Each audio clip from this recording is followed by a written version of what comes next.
गुरु शिष्य परंपरेचा महान पाया श्री महादेव आणि दत्त प्रभू यांनी रचला आहे। गुरु, केवळ गुरु तुम्हाला या सगळ्यातून पार करून नेतील। म्हणून केवळ योग्य गुरु प्राप्तीचा ध्यास ठेवा आणि नाथांच्या चरित्रातून उत्तम शिष्य कसा होता येईल हे समजून घ्या।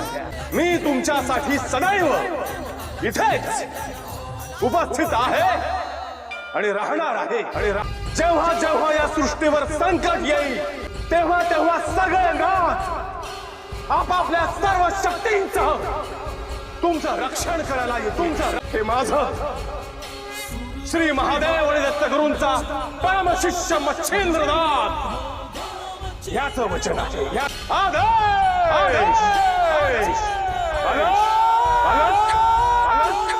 निरंजन निरंजन